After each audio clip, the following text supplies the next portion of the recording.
ਅਸੀਂ ਸਿੱਖਾਂਗੇ ਵੀ trigonometry table ਕਿੱਦਾਂ ਬਣਾਈਦਾ ਹੈ। ਇਹਦੇ ਵਾਸਤੇ ਅਸੀਂ ਜੋ ਹੈ ਸਭ ਤੋਂ ਜਿਹੜੀ ਉੱਪਰ ਵਾਲੀ ਰੋ ਹੈ ਉਹਦੇ ਵਿੱਚ ਤੁਸੀਂ ਦੇਖ ਸਕਦੇ ਹੋ ਐਂਗਲਸ ਜੋ ਹੈ ਅਸੀਂ ਲਿਖਣੇ ਹੈ ਡਿਗਰੀਜ਼ ਦੇ ਵਿੱਚ। ਤਾਂ ਪਹਿਲਾ ਜੋ ਐਂਗਲ ਹੈ ਉਹ ਹੈ 0 ਡਿਗਰੀ, ਅਗਲਾ ਐਂਗਲ ਹੈ ਜੀ 30 ਡਿਗਰੀ ਯਾਨੀ ਕਿ 30 ਡਿਗਰੀ, ਉਸ ਤੋਂ ਬਾਅਦ ਹੈ ਜੀ 45 ਡਿਗਰੀ 45 ਡਿਗਰੀ, 60 ਡਿਗਰੀ ਯਾਨੀ ਕਿ 60 ਡਿਗਰੀ ਤੇ 90 ਡਿਗਰੀ ਜੋ ਹੈ 90 ਡਿਗਰੀ। ਹਾਂਜੀ, ਇਹ ਤਾਂ ਗੱਲ ਹੋ ਗਈ ਜੀ ਐਂਗਲਸ ਦੀ।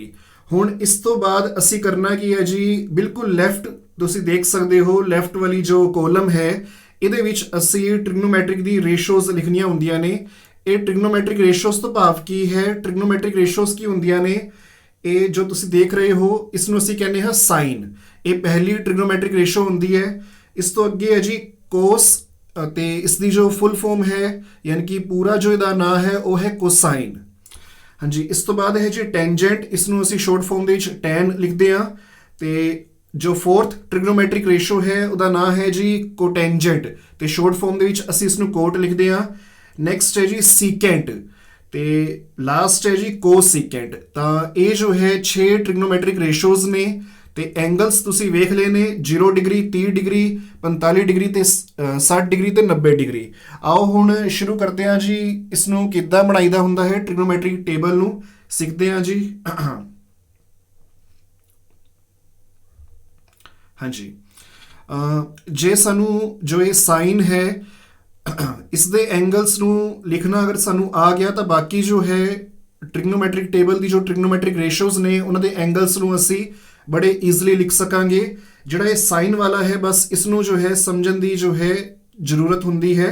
ਹਾਂਜੀ, ਦੇਖੋ ਸਭ ਤੋਂ ਪਹਿਲਾਂ ਅਸੀਂ ਕੀ ਕਰਨਾ ਹੁੰਦਾ ਹੈ, ਦੇਖੋ 0 1 2 3 ਤੇ 4 ਇਹ ਅਸੀਂ ਨੰਬਰਸ ਲਿਖ ਦੇਣੇ ਹੈ। ਮੈਂ ਬਲੈਕ ਕਲਰ ਦਾ ਜੋ ਹੈ ਇਹ ਥੋੜਾ ਜਿਹਾ ਸਿੰਬਲ ਮਤਲਬ ਲਾਈਨ ਲਗਾ ਕੇ ਦੱਸਿਆ ਹੈ। ਤਾਂ ਤੁਸੀਂ ਦੇਖ ਸਕਦੇ ਹੋ 0 1 2 3 ਤੇ 4, ਠੀਕ ਹੈ। 0 1 2 3 4 ਇੱਦਾਂ ਕਰਕੇ ਅਸੀਂ 0 ਡਿਗਰੀ ਦੇ ਥੱਲੇ 0, 30 ਡਿਗਰੀ ਦੇ ਥੱਲੇ 1, 45 ਡਿਗਰੀ ਦੇ ਥੱਲੇ 2 ਤੇ 60 ਡਿਗਰੀ ਦੇ ਥੱਲੇ 3 ਤੇ 90 ਡਿਗਰੀ ਦੇ ਥੱਲੇ 4 ਇੱਦਾਂ ਲਿਖ ਦੇਣਾ ਹੈ। ਇਸ ਤੋਂ ਬਾਅਦ ਅਸੀਂ ਕੀ ਕਰਨਾ ਹੈ, ਇਹਨਾਂ ਸਾਰਿਆਂ ਨੂੰ ਅਸੀਂ 4 ਦੇ ਨਾਲ ਡਿਵਾਈਡ ਕਰਨਾ ਹੈ। ਇਹ ਤੁਸੀਂ ਦੇਖ ਸਕਦੇ ਹੋ ਵੀ ਜੋ ਅਸੀਂ 0 1 2 3 4 ਲਿਖਿਆ ਸੀ ਉਸ ਨੂੰ ਅਸੀਂ ਜੋ ਹੈ 4 ਦੇ ਨਾਲ ਡਿਵਾਈਡ ਕਰਨਾ ਹੈ। ਮੀਨਸ ਕਿ ਡਿਨੋਮੀਨੇਟਰ ਦੇ ਵਿੱਚ ਅਸੀਂ ਜੋ ਹੈ 4 ਨੂੰ ਰੱਖ ਦੇਣਾ ਹੈ। ਹਾਂਜੀ, ਹੁਣ ਇੱਥੇ ਧਿਆਨ ਦੇਣ ਜੋ ਗੱਲ ਹੈ ਉਹ ਇਹ ਹੈ ਵੀ ਜਿਹੜਾ ਇਹ 45 ਡਿਗਰੀ ਵਾਲਾ ਹੈ ਨਾ ਜੀ, ਤੇ ਇਸ ਤੋਂ ਇਲਾਵਾ ਜਿਹੜਾ 90 ਡਿਗਰੀ ਵਾਲਾ ਹੈ, ਇੱਥੇ ਨਾ ਚਲੋ ਡਿਵਾਈਡ ਕਰਨ ਤੋਂ ਪਹਿਲਾਂ ਮੈਂ ਤੁਹਾਨੂੰ ਇਹ ਦੱਸਦਾ।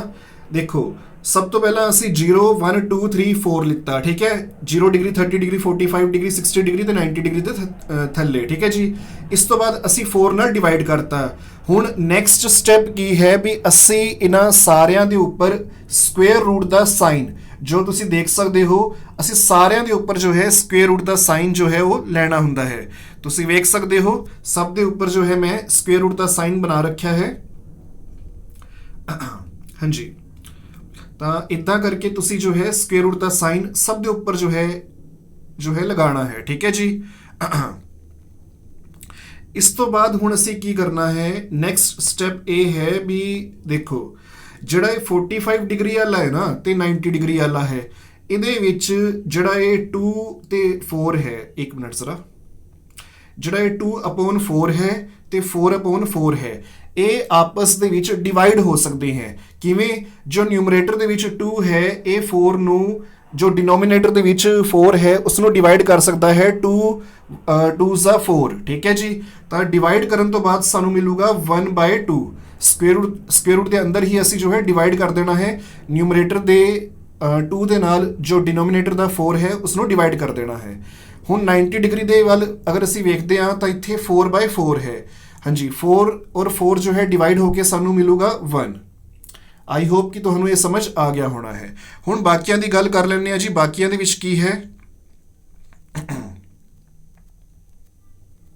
ਹਾਂਜੀ, ਜਿਵੇਂ ਸਾਈਨ 0 ਡਿਗਰੀ ਦੇ ਉੱਪਰ ਹੈਗਾ ਸੀ ਸਕੁਅਰ ਰੂਟ 0/4। ਦੇਖੋ ਨਿਊਮਰੇਟਰ ਦੇ ਵਿੱਚ ਆ ਰਿਹਾ ਹੈ 0, ਡਿਨੋਮੀਨੇਟਰ ਦੇ ਵਿੱਚ ਚਾਹੇ ਕੁਝ ਵੀ ਹੋਏ, ਠੀਕ ਹੈ, ਸਾਨੂੰ ਉਸ ਤੋਂ ਮਤਲਬ ਨਹੀਂ ਹੈ। ਅਗਰ ਨਿਊਮਰੇਟਰ ਦੇ ਵਿੱਚ 0 ਆ ਗਿਆ ਹੈ ਤਾਂ ਸਾਡਾ ਜੋ ਆਨਸਰ ਹੋਊਗਾ ਉਹ 0 ਹੋਊਗਾ। ਤੇ ਇਸ ਕਰਕੇ ਦੇਖੋ ਸਕੁਅਰ ਰੂਟ 4 ਦਾ ਅਸੀਂ ਜਦੋਂ ਸਕੁਅਰ ਰੂਟ ਲਵਾਂਗੇ ਤਾਂ ਸਾਨੂੰ ਮਿਲੂਗਾ 2, ਠੀਕ ਹੈ, ਪਰ ਡਿਨੋਮੀਨੇਟਰ ਦੇ ਵਿੱਚ 2 ਹੈ, ਉਸ ਤੋਂ ਸਾਨੂੰ ਕੋਈ ਜੋ ਹੈ ਫਰਕ ਨਹੀਂ ਪੈਂਦਾ ਹੈ ਕਿਉਂਕਿ ਨਿਊਮਰੇਟਰ ਦੇ ਵਿੱਚ 0 ਹੈ। ਤੇ ਤਾਂ ਕਰਕੇ ਸਾਈਨ 0 ਡਿਗਰੀ ਦੀ ਜੋ ਵੈਲਿਊ ਹੈ ਉਹ ਜੋ ਹੈ ਸਾਡੀ 0 ਹੈ। ਆਈ ਹੋਪ ਕਿ ਤੁਹਾਨੂੰ ਇਹ ਸਮਝ ਆ ਗਿਆ ਹੋਣਾ ਹੈ।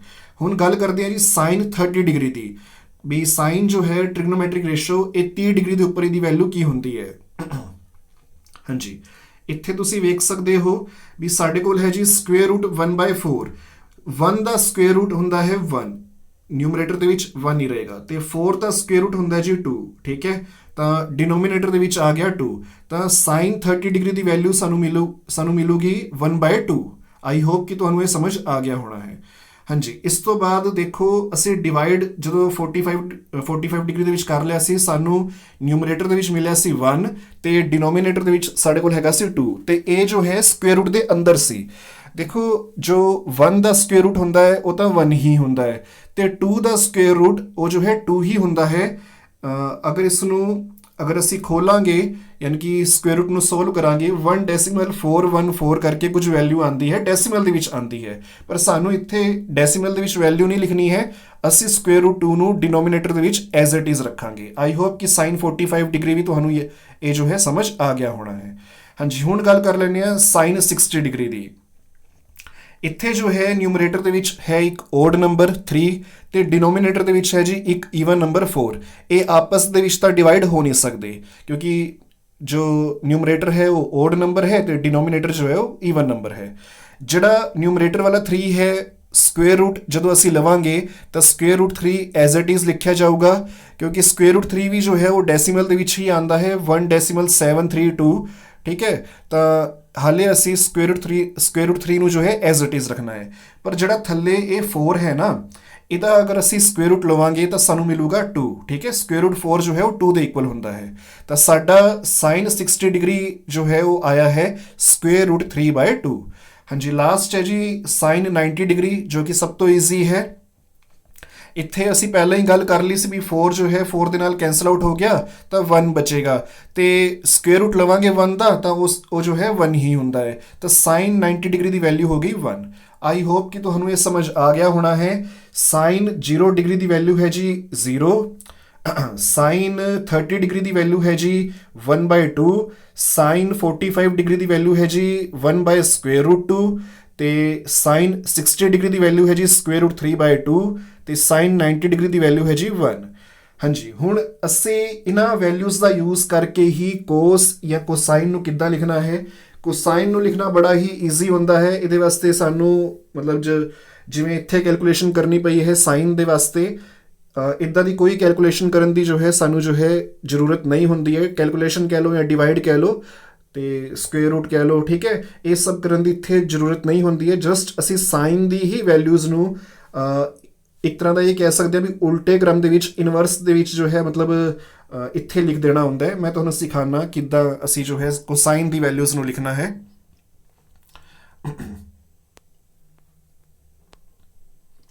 ਹਾਂਜੀ, ਜ਼ਰਾ ਧਿਆਨ ਨਾਲ ਦੇਖਣਾ ਵੀ ਸਾਈਨ 90 ਡਿਗਰੀ ਤੇ ਕਿੰਨਾ ਆਇਆ ਸੀ 1। ਜੋ ਸਾਈਨ 90 ਡਿਗਰੀ ਤੇ ਆਇਆ ਹੈ ਉਹ ਤੁਹਾਡੀ ਕੋਸ ਦੀ 0 ਡਿਗਰੀ ਵਾਲੀ ਵੈਲਿਊ ਹੋ ਜਾਏਗੀ। ਸਾਈਨ ਦੀ 90 ਡਿਗਰੀ ਵਾਲੀ ਵੈਲਿਊ, ਠੀਕ ਹੈ, ਉਹ ਤੁਹਾਡੀ ਕੋਸ ਦੀ 0 ਡਿਗਰੀ ਵਾਲੀ ਵੈਲਿਊ ਹੋ ਜਾਏਗੀ, ਠੀਕ ਹੈ। ਇੱਦਾਂ ਹੀ ਅਸੀਂ ਜੋ ਸਾਈਨ ਦੀ 60 ਡਿਗਰੀ ਵਾਲੀ ਵੈਲਿਊ ਹੈ ਉਹ ਤੁਸੀਂ ਯਾਨੀ ਕਿ ਸਕੁਅਰ ਰੂਟ 3/2 ਉਹ ਤੁਸੀਂ ਕੋਸ 30 ਡਿਗਰੀ ਦੀ ਥਾਂ ਤੇ ਰੱਖ ਦੇਣਾ ਹੈ। ਹਾਂਜੀ, ਇੱਦਾਂ ਹੀ ਸਾਈਨ 45 ਡਿਗਰੀ ਦੀ ਜੋ ਵੈਲਿਊ ਹੈ ਉਹ ਤੁਸੀਂ ਕੋਸ 45 ਡਿਗਰੀ ਦੀ ਥਾਂ ਤੇ ਰੱਖ ਦੇਣਾ ਹੈ। ਤੇ ਇੱਥੇ ਇੱਕ ਗੱਲ ਦੱਸਣ ਯੋਗ ਹੈ ਵੀ ਸਾਈਨ 45 ਡਿਗਰੀ ਤੇ ਕੋਸ 45 ਡਿਗਰੀ ਇਹ ਦੋਵੇਂ ਜੋ ਵੈਲਿਊਜ਼ ਨੇ ਉਹ ਸੇਮ ਹੁੰਦੀਆਂ ਨੇ 1/ਸਕੁਅਰ ਰੂਟ 2 ਦੇ ਇਕੁਅਲ ਹੁੰਦੀਆਂ ਨੇ। ਹਾਂਜੀ, ਸਾਈਨ 30 ਡਿਗਰੀ ਦੀ ਜੋ ਵੈਲਿਊ ਹੈ 1/2 ਉਹ ਤੁਸੀਂ ਕੋਸ 60 ਡਿਗਰੀ ਦੀ ਥਾਂ ਤੇ ਰੱਖ ਦੇਣੀ ਹੈ 1/2, ਠੀਕ ਹੈ ਜੀ। ਤੇ ਸਾਈਨ 0 ਡਿਗਰੀ ਦੀ ਜੋ ਵੈਲਿਊ ਹੈ 0 ਉਹ ਤੁਸੀਂ ਕੋਸ 90 ਡਿਗਰੀ ਦੀ ਜਗ੍ਹਾ ਤੇ ਰੱਖ ਦੇਣੀ ਹੈ, ਤਾਂ ਕੋਸ 90 ਡਿਗਰੀ ਦੀ ਵੈਲਿਊ ਹੁੰਦੀ ਹੈ 0। आई होप कि ਤੁਹਾਨੂੰ ਇਹ ਸਮਝ ਆ ਗਿਆ ਹੋਣਾ ਹੈ। ਜਸਟ ਜੋ sin 90 ਦੀ ਵੈਲਿਊ ਹੈ ਉਹ cos 0 ਦੀ ਵੈਲਿਊ ਬਣ ਜਾਊਗੀ, ਜੋ sin 60 ਦੀ ਵੈਲਿਊ ਹੈ ਉਹ cos 30 ਦੀ ਵੈਲਿਊ ਬਣ ਜਾਊਗੀ। ਇੱਕ ਵਾਰੀ ਮੈਂ ਸਾਫ਼ ਕਰਕੇ ਜੋ ਹੈ ਤੁਹਾਨੂੰ ਫਿਰ ਤੋਂ ਜੋ ਹੈ ਲਿਖ ਕੇ ਦਿਖਾ ਦੇਣਾ ਹਾਂ ਵੀ sin 90 ਦੀ ਵੈਲਿਊ ਜੋ ਹੈ cos 0 ਦੀ ਵੈਲਿਊ ਬਣ ਗਈ, sin 60 ਦੀ ਵੈਲਿਊ ਜੋ ਹੈ cos 30 ਦੀ ਵੈਲਿਊ ਬਣ ਗਈ, sin 45 ਦੀ ਵੈਲਿਊ ਜੋ ਹੈ ਉਹ cos 45 ਦੀ ਵੈਲਿਊ ਬਣ ਗਈ, sin 30 ਦੀ ਵੈਲਿਊ cos 60 ਡਿਗਰੀ ਦੀ ਵੈਲਿਊ ਜੋ ਹੈ ਬਣ ਗਈ, ਤੇ sin 0 ਡਿਗਰੀ ਦੀ ਵੈਲਿਊ ਜੋ ਹੈ ਉਹ cos 90 ਡਿਗਰੀ ਦੀ ਵੈਲਿਊ ਬਣ ਗਈ। ਹਾਂਜੀ, ਹੁਣ ਨੈਕਸਟ ਹੈ ਜੀ tan। ਹੁਣ tan ਜਾਂ ਟੈਂਜੈਂਟ ਨੂੰ ਜਦੋਂ ਅਸੀਂ ਲਿਖਣਾ ਹੈ ਤਾਂ tan 0 ਡਿਗਰੀ ਵਾਸਤੇ ਅਸੀਂ ਕੀ ਕਰਨਾ ਹੁੰਦਾ ਹੈ। ਦੇਖੋ ਜੋ ਟੈਂਜੈਂਟ ਹੈ ਨਾ, ਜੋ ਇਹ tan ਹੁੰਦਾ ਹੈ, ਮੈਂ ਇੱਕ ਵਾਰੀ ਲਿਖ ਕੇ ਦਿਖਾ ਦਾਂ ਤੁਹਾਨੂੰ। ਹਾਂਜੀ, ਜੋ ਇਹ tan ਹੁੰਦਾ ਹੈ ਨਾ, ਇਹਦੇ ਵਾਸਤੇ ਅਸੀਂ ਕੀ ਕਰਨਾ ਹੁੰਦਾ ਹੈ, ਨਿਊਮਰੇਟਰ ਦੇ ਵਿੱਚ ਅਸੀਂ ਸਾਈਨ ਦੀ ਵੈਲਿਊ ਨੂੰ ਰੱਖਣਾ ਹੁੰਦਾ ਹੈ। ਠੀਕ ਹੈ, ਟੈਂਜੈਂਟ ਦੇ ਨਾਲ ਮੈਂ ਥੀਟਾ ਲਗਾ ਦੇਣਾ ਹਾਂ। ਠੀਕ ਹੈ, ਤੇ ਸਾਈਨ ਥੀਟਾ ਅਸੀਂ ਰੱਖਣਾ ਹੁੰਦਾ ਹੈ ਨਿਊਮਰੇਟਰ ਦੇ ਵਿੱਚ, ਤੇ ਕੋਸ ਥੀਟਾ ਅਸੀਂ ਰੱਖਣਾ ਹੁੰਦਾ ਹੈ ਡਿਨੋਮੀਨੇਟਰ ਦੇ ਵਿੱਚ। ਇਟ ਮੀਨਸ ਵੀ ਮੰਨ ਲਓ ਵੀ ਅਗਰ ਮੈਂ tan 30 ਡਿਗਰੀ ਵੀ tan 30 ਡਿਗਰੀ ਦੀ ਵੈਲਿਊ ਕੱਢਣੀ ਹੈ ਤਾਂ sin 30 ਡਿਗਰੀ ਮੈਂ ਰੱਖਾਂਗਾ ਨਿਊਮਰੇਟਰ ਦੇ ਵਿੱਚ, ਤੇ cos 30 ਡਿਗਰੀ ਮੈਂ ਰੱਖਾਂਗਾ ਡਿਨੋਮੀਨੇਟਰ ਦੇ ਵਿੱਚ। ਆਓ ਇਸ ਨੂੰ ਮੈਂ ਤੁਹਾਨੂੰ ਸਮਝਾਉਣਾ।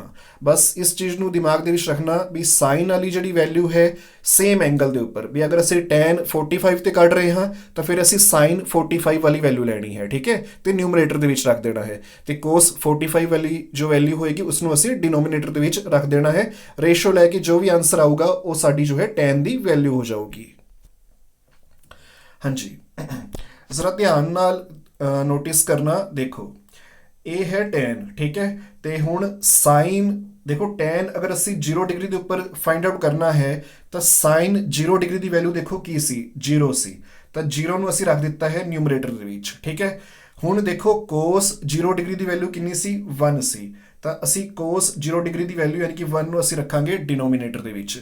ਹੁਣ ਸਾਡੇ ਕੋਲ ਨਿਊਮਰੇਟਰ ਦੇ ਵਿੱਚ ਹੈ 0, ਡਿਨੋਮੀਨੇਟਰ ਦੇ ਵਿੱਚ ਹੈ 1, ਤਾਂ ਇਹਦੇ ਵਿੱਚ ਅਸੀਂ ਕੀ ਕਰਨਾ ਹੁੰਦਾ ਹੈ ਵੀ ਅਗਰ ਨਿਊਮਰੇਟਰ 'ਚ 0 ਹੈ ਤਾਂ ਸਾਡਾ ਆਨਸਰ 0 ਹੀ ਰਹਿੰਦਾ ਹੈ।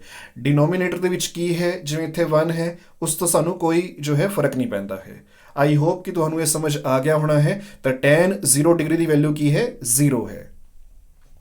ਨੈਕਸਟ ਅਸੀਂ ਗੱਲ ਕਰਦੇ ਹਾਂ ਜੀ tan 30 ਡਿਗਰੀ ਦੀ। ਤਾਂ tan 30 ਡਿਗਰੀ ਵਾਸਤੇ ਅਸੀਂ sin 30 ਡਿਗਰੀ ਦੀ ਵੈਲਿਊ 1/2 ਨੂੰ ਰੱਖਿਆ ਹੈ ਨਿਊਮਰੇਟਰ ਦੇ ਵਿੱਚ, ਦੇਖ ਸਕਦੇ ਹੋ ਤੁਸੀਂ। ਤੇ cos 30 ਡਿਗਰੀ ਦੀ ਜੋ ਵੈਲਿਊ ਹੈ √3/2 ਉਸ ਨੂੰ ਅਸੀਂ ਰੱਖਿਆ ਹੈ ਡਿਨੋਮੀਨੇਟਰ ਦੇ ਵਿੱਚ, ਵੇਖ ਸਕਦੇ ਹੋ ਤੁਸੀਂ।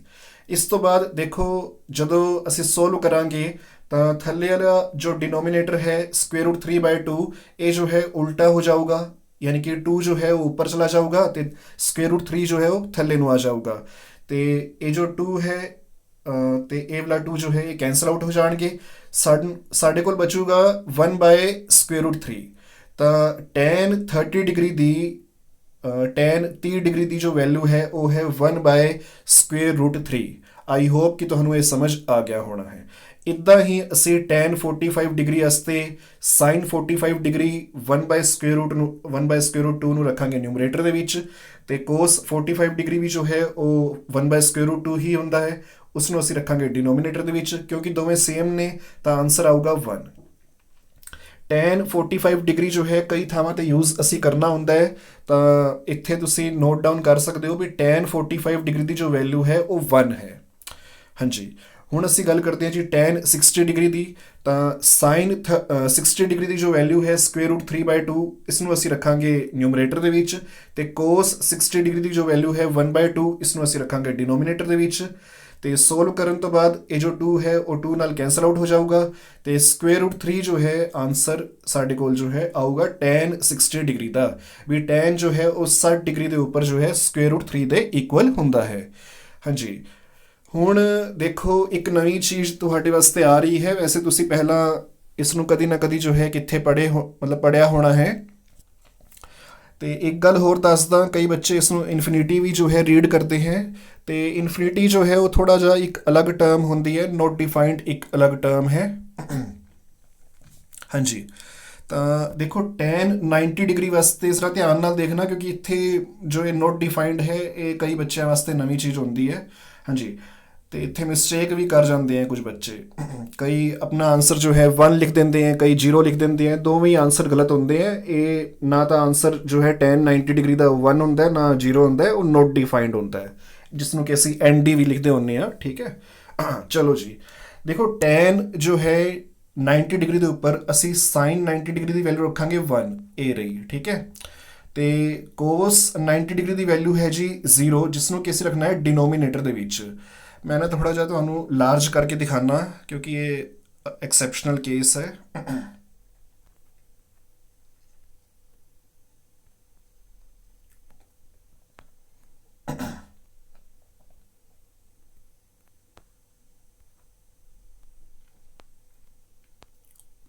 हाँ जी, वेखो tan 90 डिग्री वास्ते असी sin 90 डिग्री की वैल्यू जो कि 1 होंगी है उसनों असी रखना है न्यूमरेटर के विच, ते cos 90 डिग्री की वैल्यू जो कि 0 है उसनों असी रखना होंदा है जी डिनोमीनेटर के विच। हुण इत्थे ध्यान देण जो गल है वो ये है भी डिनोमीनेटर के विच साडे कोल 0 आ रहा है, भी असी 1 नू डिवाइड करना है 0 दे नाल। देखो मैथेमैटिक्स दे विच असी हाले तक इस चीज़ ਨੂੰ ਡਿਫਾਈਨ ਨਹੀਂ ਕਰ ਸਕੇ ਹਾਂ ਵੀ ਅਗਰ ਕੋਈ ਨੰਬਰ ਜਿਵੇਂ ਕਿ ਇੱਥੇ ਨਿਊਮਰੇਟਰ ਦੇ ਵਿੱਚ ਹੈ 1 ਤੇ ਡਿਨੋਮੀਨੇਟਰ ਦੇ ਵਿੱਚ ਹੈ 0, ਵੀ ਅਗਰ ਅਸੀਂ 1 ਨੂੰ 0 ਦੇ ਨਾਲ ਡਿਵਾਈਡ ਕਰਾਂਗੇ ਜਾਂ ਕਿਸੇ ਵੀ ਨੰਬਰ ਨੂੰ ਅਸੀਂ 0 ਦੇ ਨਾਲ ਡਿਵਾਈਡ ਕਰਾਂਗੇ ਤਾਂ ਆਨਸਰ ਕੀ ਆਊਗਾ, ਜਾਂ ਆਨਸਰ ਜੋ ਹੈ ਉਹ ਡਿਫਾਈਨ ਵੀ ਹੈ ਮੈਥਸ ਦੇ ਅੰਦਰ, ਤਾਂ ਇਹ ਚੀਜ਼ ਹਾਲੇ ਤੱਕ ਡਿਫਾਈਨ ਨਹੀਂ ਹੈ ਵੀ ਕਿਸੇ ਨੰਬਰ ਨੂੰ ਕਿਸੇ ਡਿਜਿਟ ਨੂੰ अगर असी 0 ਦੇ ਨਾਲ ਭਾਗ ਦੇਣੀ ਹੈ डिवाइड करना है, ਉਹ ਚੀਜ਼ ਹਾਲੇ ਤੱਕ ਮੈਥਮੈਟਿਕਸ ਦੇ ਅੰਦਰ ਡਿਫਾਈਨ ਨਹੀਂ ਹੈ। ਠੀਕ ਹੈ, ਤੇ ਇਹਦਾ ਜੋ ਆਨਸਰ ਅਸੀਂ ਲਿਖਣਾ ਹੁੰਦਾ ਹੈ ਨਾ ਤਾਂ ਅਸੀਂ ਨਿਊਮਰੇਟਰ ਦਾ 1 ਲਿਖਣਾ ਹੁੰਦਾ ਹੈ ਨਾ ਅਸੀਂ ਡਿਨੋਮੀਨੇਟਰ ਦਾ 0 ਲਿਖਣਾ ਹੁੰਦਾ ਹੈ। ਆਨਸਰ ਆਉਂਦਾ ਹੈ ਜੀ ਨੋਟ ਡਿਫਾਈਨਡ। ਨੋਟ ਡਿਫਾਈਨਡ ਤੋਂ ਭਾਵ ਕੀ ਹੈ ਵੀ ਕਿਸੇ ਨੰਬਰ ਨੂੰ 0 ਨਾਲ ਅਗਰ ਅਸੀਂ ਮੈਥਸ ਦੇ ਅੰਦਰ ਜਾਂ ਹਿਸਾਬ ਦੇ ਅੰਦਰ ਜੋ ਹੈ ਡਿਵਾਈਡ ਕਰਦੇ ਹਾਂ ਤਾਂ ਉਸ ਦਾ ਆਨਸਰ ਜੋ ਹੈ ਮੈਥਸ ਦੇ ਵਿੱਚ ਡਿਫਾਈਨਡ ਨਹੀਂ ਹੈ। ਠੀਕ ਹੈ, ਨੋਟ ਡਿਫਾਈਨਡ ਹੈ। ਤਾਂ ਇਸ ਨੂੰ ਕਈ ਵਾਰ ਸ਼ੋਰਟ ਫਾਰਮ ਦੇ ਵਿੱਚ ND ਵੀ ਲਿਖਦੇ ਨੇ, ND ਵੀ ਜੋ ਹੈ ਲਿਖ ਦਿੰਦੇ ਹੁੰਦੇ ਆ N.D। ਠੀਕ ਹੈ, N ਤੋਂ ਭਾਵ ਕੀ ਹੈ ਨੋਟ ਤੇ D ਤੋਂ ਭਾਵ ਕੀ ਹੈ ਡਿਫਾਈਨਡ। ਤੇ ਇੱਥੇ ਇੱਕ ਗੱਲ ਹੋਰ ਦੱਸਦਾ, ਕੁਝ ਬੱਚੇ ਇਸ ਨੂੰ ਇਨਫਿਨਿਟੀ ਲਿਖਦੇ ਹੈ ਤੇ ਮੈਂ ਹੁਣ ਦੱਸਣਾ ਚਾਹਾਂਗਾ ਵੀ ਇਨਫਿਨਿਟੀ ਤੇ ਨੋਟ ਡਿਫਾਈਨਡ ਇਹ ਦੋਵੇਂ ਵੱਖ-ਵੱਖ ਜੋ ਹੈ ਮਤਲਬ ਟਰਮਸ ਨੇ। ਦੇਖੋ ਇਨਫਿਨਿਟੀ ਅਸੀਂ ਉਸ ਚੀਜ਼ ਵਾਸਤੇ ਯੂਜ਼ ਕਰਦੇ ਹਾਂ ਜੋ ਬਹੁਤ ਹੀ ਜੋ ਹੈ ਵੱਡੀ ਹੈ, ਜੋ ਅਨਕੈਲਕੂਲੇਟਿਡ ਹੈ। ਠੀਕ ਹੈ, ਵੀ ਜਿਸ ਤੱਕ ਸਾਡੀ ਪਹੁੰਚ ਨਹੀਂ ਹੈ, ਵੀ ਜਿਸ ਨੂੰ ਅਸੀਂ ਸ਼ਾਇਦ ਕੈਲਕੂਲੇਟ ਅਸੀਂ ਨਾ ਕਰ ਪਾਈਏ। ਤੇ ਜੋ ਨੋਟ ਡਿਫਾਈਨਡ ਹੈ ਨਾ, ਨੋਟ ਡਿਫਾਈਨਡ ਤੋਂ ਭਾਵ ਇਹ ਹੁੰਦਾ ਵੀ ਹਾਲੇ ਤੱਕ ਤਾਂ ਮੈਥਮੈਟਿਕਸ ਦੇ ਵਿੱਚ ਇਹ ਚੀਜ਼ ਡਿਫਾਈਨ ਨਹੀਂ ਹੈ, ਪਰ ਹੋ ਸਕਦਾ ਹੈ ਵੀ ਆਉਣ ਵਾਲੇ ਸਮੇਂ ਦੇ ਵਿੱਚ ਡਿਫਾਈਨ ਹੋ ਜਾਏ। ਤਾਂ ਦੋਵੇਂ ਚੀਜ਼ਾਂ ਅਲੱਗ ਨੇ। ਇਨਫਿਨਿਟੀ ਤੋਂ ਭਾਵ ਜੋ ਹੈ ਇੱਕ ਇੱਦਾਂ ਦਾ ਨੰਬਰ ਹੈ ਜਿਸ ਨੂੰ ਕਿ ਕੈਲਕੂਲੇਟ ਕੀਤਾ ਹੀ ਨਹੀਂ ਜਾ ਸਕਦਾ, ਜੋ ਬਹੁਤ ਹੀ ਲਾਰਜ ਹੈ। ਠੀਕ ਹੈ, ਤੇ ਜੋ ਨੋਟ ਡਿਫਾਈਨਡ ਹੈ ਉਸ ਤੋਂ ਭਾਵ ਇਹ ਹੈ ਵੀ ਇਹ ਚੀਜ਼ ਮੈਥਮੈਟਿਕਸ ਦੇ ਅੰਦਰ ਹਾਲੇ ਤਾਂ ਡਿਫਾਈਨ ਨਹੀਂ ਹੈ, ਪਰ ਆਉਣ ਵਾਲੇ ਸਮੇਂ ਦੇ ਵਿੱਚ ਫਿਊਚਰ ਦੇ ਵਿੱਚ ਹੋ ਸਕਦਾ ਹੈ ਕਿ ਡਿਫਾਈਨ ਹੋ ਜਾਊ। ਠੀਕ ਹੈ, ਤਾਂ ਇਹਨਾਂ ਦੇ ਵਿੱਚ ਡਿਫਰੈਂਸ ਹੁੰਦਾ ਹੈ, ਤੁਸੀਂ ਆਪਣਾ ਨੋਟ ਡਿਫਾਈਨ ਯੂਜ਼ ਕਰਨਾ ਹੈ।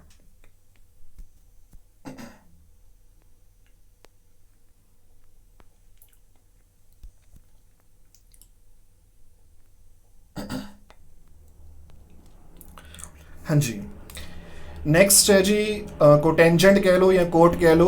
जो नेक्स्ट जो ट्रिग्नोमैट्रिक रेशो है ਇਹਦੇ ਵਿੱਚ ਅਸੀਂ ਕੀ ਕਰਨਾ ਹੈ, ਜਿਵੇਂ ਅਸੀਂ ਸਾਈਨ ਦੀ ਵੈਲਿਊਜ਼ ਨੂੰ ਅਸੀਂ ਯੂਜ਼ ਕੀਤਾ ਸੀ ਕੋਸਾਈਨ ਦੀ ਵੈਲਿਊਜ਼ ਨੂੰ ਲਿਖਣ ਵਾਸਤੇ, ਸੇਮ ਅਸੀਂ ਕੋਟੈਂਜੈਂਟ ਦੀ ਵੈਲਿਊਜ਼ ਨੂੰ ਜੋ ਹੈ ਲਿਖਾਂਗੇ ਟੈਂਜੈਂਟ ਦੀ ਵੈਲਿਊਜ਼ ਨੂੰ ਯੂਜ਼ ਕਰਕੇ।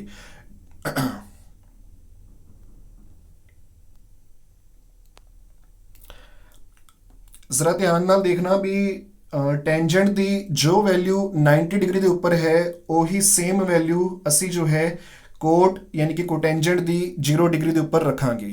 ਹਾਂਜੀ, ਤੇ ਟੈਂਜੈਂਟ ਦੀ ਜੋ 60 ਡਿਗਰੀ ਦੇ ਉੱਪਰ ਜੋ ਵੈਲਿਊ ਹੈ √3 ਉਸ ਨੂੰ ਅਸੀਂ ਰੱਖਾਂਗੇ, ਇਹ ਤੁਸੀਂ ਦੇਖ ਸਕਦੇ ਹੋ ਕੋਟੈਂਜੈਂਟ ਦੀ 30 ਡਿਗਰੀ ਦੀ ਵੈਲਿਊ ਤੇ। ਠੀਕ ਹੈ, ਇੱਦਾਂ ਹੀ ਜੋ ਟੈਂਜੈਂਟ ਦੀ ਜੋ 45 ਡਿਗਰੀ ਦੀ ਵੈਲਿਊ ਹੈ 1 ਉਸ ਨੂੰ ਅਸੀਂ ਰੱਖਾਂਗੇ ਕੋਟੈਂਜੈਂਟ ਦੀ 45 ਡਿਗਰੀ ਵਾਲੀ ਵੈਲਿਊ ਤੇ।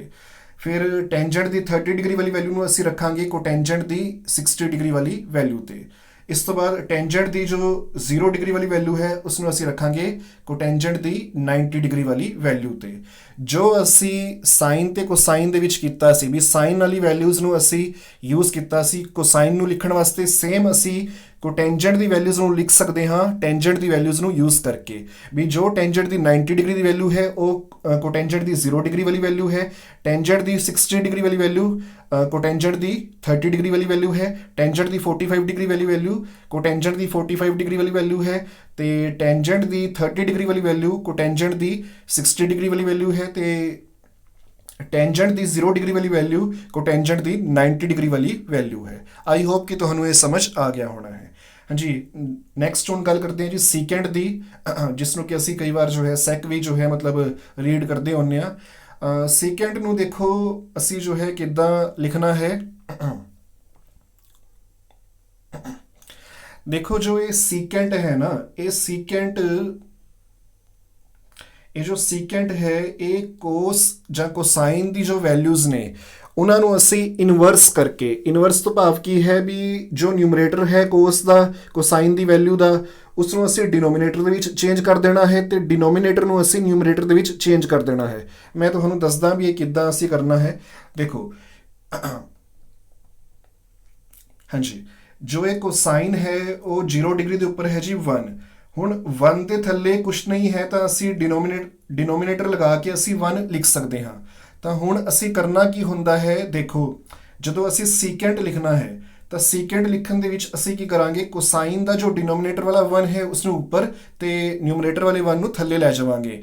ਦੇਖੋ ਇੱਥੇ ਤੁਹਾਨੂੰ ਜੋ ਹੈ ਲੱਗ ਰਿਹਾ ਹੋਣਾ ਵੀ ਕੋਈ ਫਰਕ ਤਾਂ ਪਿਆ ਨਹੀਂ, ਕੋਸ ਜੋ ਹੈ 0 ਡਿਗਰੀ ਤੇ ਉਹ ਵੀ 1 ਹੈ ਤੇ ਸੀਕੈਂਟ ਵੀ ਜੋ ਹੈ ਉਹ ਵੀ 1 ਹੈ। ਹੁਣ ਅਗਲੇ ਤੋਂ ਤੁਹਾਨੂੰ ਸਮਝ ਆ ਜਾਏਗਾ ਜੋ 30 ਡਿਗਰੀ ਹੈ, ਠੀਕ ਹੈ, ਜ਼ਰਾ ਧਿਆਨ ਨਾਲ ਦੇਖਣਾ। ਜੋ 30 ਡਿਗਰੀ ਹੈ ਉਸ ਤੇ ਕੋਸ ਹੈ √3/2। ਹੁਣ ਅਸੀਂ ਕਰਨਾ ਹੈ ਇਸ ਦਾ ਇਨਵਰਸ। ਸੀਕੈਂਟ 30 ਡਿਗਰੀ ਲਿਖਣ ਵਾਸਤੇ ਅਸੀਂ ਜੋ ਹੈ ਕੋਸ ਦਾ ਜੋ 2 ਹੈ ਡਿਨੋਮੀਨੇਟਰ ਵਾਲਾ ਉਸ ਨੂੰ ਅਸੀਂ ਰੱਖਾਂਗੇ ਨਿਊਮਰੇਟਰ ਦੇ ਵਿੱਚ, ਤੇ ਜੋ ਨਿਊਮਰੇਟਰ ਦਾ √3 ਹੈ ਕੋਸ ਦਾ ਉਸ ਨੂੰ ਅਸੀਂ ਰੱਖਾਂਗੇ ਡਿਨੋਮੀਨੇਟਰ ਦੇ ਵਿੱਚ ਸੀਕੈਂਟ ਦੇ, ਠੀਕ ਹੈ, ਸੀਕੈਂਟ ਨੂੰ ਲਿਖਣ ਵਾਸਤੇ। ਤਾਂ ਕੋਸ 30 ਡਿਗਰੀ ਦੇ ਉੱਪਰ 30 ਡਿਗਰੀ ਦੇ ਉੱਪਰ ਹੈਗਾ ਸੀ √3/2, ਉਸ ਦਾ ਬਿਲਕੁਲ ਓਪੋਜ਼ਿਟ ਅਸੀਂ ਕਰ ਦਿੱਤਾ ਹੈ, ਯਾਨੀ ਕਿ ਨਿਊਮਰੇਟਰ ਜੋ ਹੈ ਉਸ ਨੂੰ ਡਿਨੋਮੀਨੇਟਰ ਬਣਾ ਦਿੱਤਾ ਹੈ ਤੇ ਡਿਨੋਮੀਨੇਟਰ ਨੂੰ ਜੋ ਹੈ ਅਸੀਂ ਨਿਊਮਰੇਟਰ ਬਣਾ ਦਿੱਤਾ ਹੈ ਸੀਕੈਂਟ 30 ਵਾਸਤੇ। ਸੇਮ ਅਸੀਂ ਕਰਨਾ ਹੈ ਜੀ 45 ਡਿਗਰੀ ਵਾਸਤੇ। ਤੁਸੀਂ ਦੇਖ ਸਕਦੇ ਹੋ ਵੀ ਕੋਸ ਦੇ 45 ਡਿਗਰੀ ਦੇ ਵਿੱਚ ਨਿਊਮਰੇਟਰ ਹੈ ਜੀ 1 ਤੇ ਸੀਕੈਂਟ ਦੇ 45 ਡਿਗਰੀ ਦੇ ਵਿੱਚ ਜੋ ਡਿਨੋਮੀਨੇਟਰ ਹੈ 1 ਬਣਾ ਦਿੱਤਾ ਗਿਆ ਹੈ, ਠੀਕ ਹੈ, ਤੇ ਕੋਸ ਦਾ ਜੋ ਡਿਨੋਮੀਨੇਟਰ ਹੈ 45 ਡਿਗਰੀ ਤੇ ਉਹ ਹੈ √2, ਉਸ ਨੂੰ ਅਸੀਂ ਸੀਕੈਂਟ ਵਾਸਤੇ ਨਿਊਮਰੇਟਰ ਦੇ ਵਿੱਚ ਲਿਖਾਂਗੇ। ਤਾਂ ਜਸਟ ਇਹ ਹੈ ਵੀ ਅਸੀਂ ਇਨਵਰਸ ਕਰ ਦੇਣਾ ਹੈ, ਜੋ ਕੋਸ ਦੀ ਵੈਲਿਊ ਨਿਊਮਰੇਟਰ ਦੇ ਵਿੱਚ ਹੈ ਉਸ ਨੂੰ ਡਿਨੋਮੀਨੇਟਰ ਦੇ ਵਿੱਚ ਤੇ ਜੋ ਡਿਨੋਮੀਨੇਟਰ ਦੇ ਵਿੱਚ ਹੈ ਉਸ ਨੂੰ ਨਿਊਮਰੇਟਰ ਦੇ ਵਿੱਚ। ਤਾਂ ਸੀਕੈਂਟ 45 ਡਿਗਰੀ ਤੇ ਹੋ ਜਾਊਗਾ √2/1, ਜਿਸ ਨੂੰ ਕਿ ਅਸੀਂ √2 ਵੀ ਲਿਖ ਸਕਦੇ ਹਾਂ। ਹਾਂਜੀ, ਇਸ ਤੋਂ ਬਾਅਦ ਦੇਖੋ ਕੋਸ 60 ਡਿਗਰੀ ਦੇ ਉੱਪਰ ਹੁੰਦਾ ਹੈ 1/2। ਹੁਣ ਇਸ ਦਾ ਅਗਰ ਅਸੀਂ ਇਨਵਰਸ ਕਰਾਂਗੇ ਤਾਂ 2 ਜੋ ਹੈ ਉਹ ਨਿਊਮਰੇਟਰ ਦੇ ਵਿੱਚ ਤੇ 1 ਜੋ ਹੈ ਉਹ ਡਿਨੋਮੀਨੇਟਰ ਦੇ ਵਿੱਚ, ਤੇ 2/1 ਨੂੰ ਅਸੀਂ 2 ਜੋ ਹੈ ਲਿਖ ਸਕਦੇ ਹਾਂ। It means secant 60 degree the value ਹੋ ਗਈ 2, ਠੀਕ ਹੈ।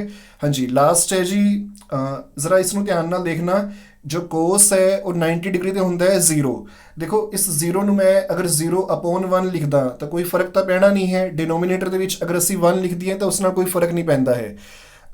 ਹੁਣ ਅਸੀਂ ਕੀ ਕਰਨਾ ਹੁੰਦਾ ਹੈ ਵੀ ਨਿਊਮਰੇਟਰ ਨੂੰ ਕਰਨਾ ਹੁੰਦਾ ਹੈ ਡਿਨੋਮੀਨੇਟਰ ਦੇ ਵਿੱਚ ਤੇ ਡਿਨੋਮੀਨੇਟਰ ਨੂੰ ਨਿਊਮਰੇਟਰ ਦੇ ਵਿੱਚ। ਹੁਣ ਦੇਖੋ ਕੋਸ 90 ਡਿਗਰੀ ਦੇ ਵਿੱਚ 0/1 ਹੈ, ਇਸ ਦਾ ਜਦੋਂ ਇਨਵਰਸ ਕਰਾਂਗੇ ਤਾਂ ਬਣੂਗਾ 1/0, ਯਾਨੀ ਕਿ 1/0। ਹੁਣ ਥੱਲੇ ਆ ਰਿਹਾ ਹੈ 0। ਮੈਂ ਤੁਹਾਨੂੰ ਪਹਿਲਾਂ ਹੀ ਦੱਸਿਆ ਸੀ ਵੀ ਮੈਥਮੈਟਿਕਸ ਦੇ ਵਿੱਚ 0 ਨਾਲ ਅਸੀਂ ਡਿਵਾਈਡ ਜੋ ਹੈ ਨਹੀਂ ਕਰ ਸਕਦੇ, ਉਹ ਡਿਫਾਈਨ ਨਹੀਂ ਹੈ, ਤੇ ਤਾਂ ਕਰਕੇ ਇਹਦਾ ਜੋ ਆਨਸਰ ਹੈ ਜਾਂ ਜੋ ਵੀ ਵੈਲਿਊ ਅਸੀਂ ਲਿਖੀ ਹੈ ਉਹ ਲਿਖੀ ਹੈ ਨੋਟ ਡਿਫਾਈਨਡ ND, ਠੀਕ ਹੈ। ਇਹਦਾ ਰੀਜ਼ਨ ਕੀ ਹੈ ਵੀ ਜੋ ਡਿਨੋਮੀਨੇਟਰ ਹੈ ਯਾਨੀ ਕਿ ਥੱਲੇ ਜੋ ਹੈ ਉਹ 0 ਆ ਰਿਹਾ ਹੈ। ਹਾਂਜੀ, ਲਾਸਟ ਕੋਸੀਕੈਂਟ ਹੈ। ਇਹ ਜੋ ਹੈ ਕਾਫੀ ਈਜ਼ੀ ਹੁੰਦਾ ਹੈ। ਜਿਵੇਂ ਅਸੀਂ ਸਾਈਨ ਤੋਂ ਕੋਸਾਈਨ ਦੀ ਵੈਲਿਊਜ਼ ਲਿਖਿਆ ਸੀ, ਇੱਦਾਂ ਹੀ ਅਸੀਂ ਟੈਨ ਜੋ ਟੈਂਜੈਂਟ ਵਾਲੀ ਜੋ ਵੈਲਿਊਜ਼ ਸੀ ਉਹਨਾਂ ਦਾ ਯੂਜ਼ ਕੀਤਾ ਸੀ ਕੋਟੈਂਜੈਂਟ ਵਾਲੀ ਵੈਲਿਊਜ਼ ਨੂੰ ਲਿਖਣ ਵਾਸਤੇ। ਹੁਣ ਅਸੀਂ ਕੋਸੀਕੈਂਟ ਵਾਲੀ ਵੈਲਿਊਜ਼ ਨੂੰ ਲਿਖਣ ਵਾਸਤੇ ਸੀਕੈਂਟ ਦੀ ਵੈਲਿਊਜ਼ ਦਾ ਯੂਜ਼ ਕਰਾਂਗੇ। ਉਹੀ ਸੇਮ ਪ੍ਰੋਸੀਜਰ ਅਸੀਂ ਫੋਲੋ ਕਰਨਾ ਹੈ। ਦੇਖੋ, ਜੋ ਸੀਕੈਂਟ ਦੀ ਵੈਲਿਊ 90 ਡਿਗਰੀ ਦੇ ਉੱਪਰ ਹੈ, ਜਿਵੇਂ 1/0 ਹੈ, ਤਾਂ ਉਹ ਜੋ ਹੈ ਕੋਸੀਕੈਂਟ ਦੀ 0 ਡਿਗਰੀ ਦੇ ਉੱਪਰ ਲਿਖੀ ਜਾਊਗੀ। ਆਈ ਹੋਪ ਕਿ ਤੁਹਾਨੂੰ ਸਮਝ ਆ ਗਿਆ ਹੋਣਾ ਹੈ। ਜੋ ਪ੍ਰੋਸੀਜਰ ਅਸੀਂ ਸਾਈਨ ਕੋਸਾਈਨ ਵਾਸਤੇ ਯੂਜ਼ ਕੀਤਾ ਸੀ, ਟੈਂਜੈਂਟ ਕੋਟੈਂਜੈਂਟ ਵਾਸਤੇ ਯੂਜ਼ ਕੀਤਾ ਸੀ, ਉਹੀ ਇੱਥੇ ਕਰਨਾ ਹੈ। ਸੀਕੈਂਟ ਦੀ 90 ਡਿਗਰੀ ਵਾਲੀ ਵੈਲਿਊ ਜੋ ਹੈ ਉਹ ਅਸੀਂ ਕੋਸੀਕੈਂਟ ਦੀ 0 ਡਿਗਰੀ ਵਾਲੀ ਵੈਲਿਊ ਦੀ ਥਾਂ ਤੇ ਲਿਖ ਦਾਂਗੇ। ਇਸ ਤੋਂ ਬਾਅਦ ਸੀਕੈਂਟ ਦੀ 60 ਡਿਗਰੀ ਵਾਲੀ ਵੈਲਿਊ ਯਾਨੀ ਕਿ 2 ਨੂੰ ਅਸੀਂ ਲਿਖਾਂਗੇ ਕੋਸੀਕੈਂਟ ਦੀ 30 ਡਿਗਰੀ ਵਾਲੀ ਵੈਲਿਊ ਦੀ ਥਾਂ ਤੇ ਸੀਕੈਂਟ ਦੀ 45 ਡਿਗਰੀ ਵਾਲੀ ਵੈਲਿਊ ਨੂੰ ਅਸੀਂ ਲਿਖਾਂਗੇ ਕੋਸੀਕੈਂਟ ਦੀ 45 ਡਿਗਰੀ ਵਾਲੀ ਥਾਂ ਤੇ। ਹਾਂਜੀ, ਸੀਕੈਂਟ ਦੀ 30 ਡਿਗਰੀ ਵਾਲੀ ਵੈਲਿਊ ਨੂੰ ਅਸੀਂ ਲਿਖਾਂਗੇ ਕੋਸੀਕੈਂਟ ਦੀ 60 ਡਿਗਰੀ ਵਾਲੀ ਵੈਲਿਊ ਦੀ ਥਾਂ ਤੇ, ਯਾਨੀ ਕਿ 2/√3। ਤੇ ਸੀਕੈਂਟ ਦੀ ਜੋ 0 ਡਿਗਰੀ ਦੀ ਵੈਲਿਊ ਹੈ 1, ਉਸ ਨੂੰ ਅਸੀਂ ਲਿਖਾਂਗੇ ਕੋਸੀਕੈਂਟ ਦੀ 90 ਡਿਗਰੀ ਵਾਲੀ ਵੈਲਿਊ ਤੇ, ਯਾਨੀ ਕਿ 1। ਆਈ ਹੋਪ ਕਿ ਤੁਹਾਨੂੰ ਇਹ ਸਮਝ ਆ ਗਿਆ ਹੋਣਾ ਹੈ।